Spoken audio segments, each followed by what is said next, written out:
Something that stood out to me from watching all the videos from other students is that they were all very professional, but they also presented their personalities well. They weren't just, like a cardboard box and just staring straight at the camera and just gave you straight facts about everything. They let their personalities shine through, and so it felt like you were actually having a conversation with them instead of just listening to a plain old speech. Something that stood out to me from reading the syllabus is that Mr. Davidson wants very specific instructions when turning in a video and also when you're filming the video, and which I also think is very helpful because, some professors, they put stuff in the syllabus and you have to kind of like read between the lines to figure out what they truly want. Mr. Davidson is very specific on how he wants things done, and it's really, really helpful. What do I see as the biggest challenge in taking this stupid class? I think my biggest challenge is probably going to be speaking in front of people while being serious. I'm known as the jokester in my family and in my friend group. I kind of take things with a grain of salt.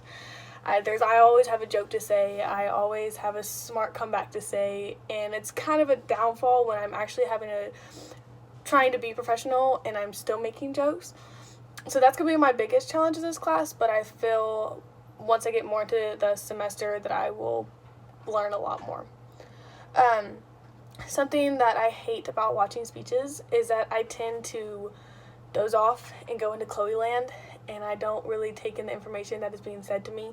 I just doze off or start thinking about 10 other things when I really need to be focused on one thing. So that's my biggest downfall. What makes me tune into a speech?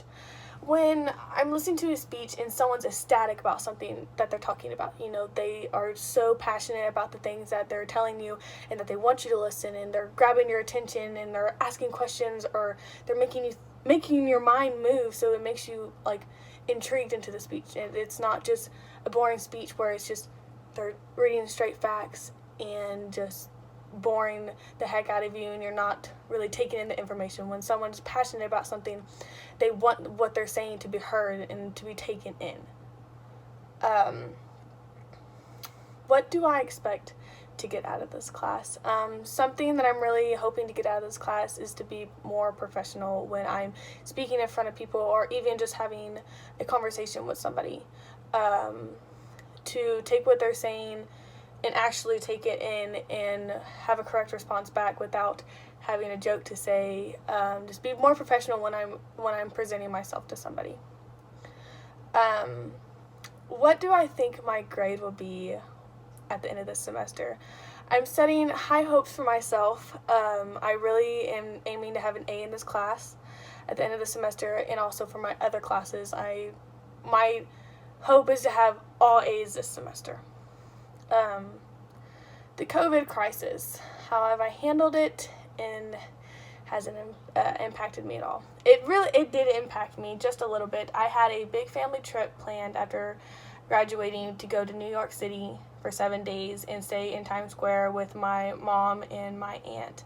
And I was super excited because I had never been to a city as big as New York. Like, the biggest city I've ever gone to is probably San Antonio. I've been raised in a small town my whole life. I don't know any different. The closest Walmart was 45 minutes away. So going to a city that big was so exciting for me. It was a new journey. It was something I'd never experienced before, so I was so excited. And then once COVID hit, it sadly was taken away from me, but hopefully next summer I will be able to go. But other than that, none of my family members have gotten sick. I haven't gotten sick, thank God. All of my friends are happy and healthy, so hopefully it stays that way.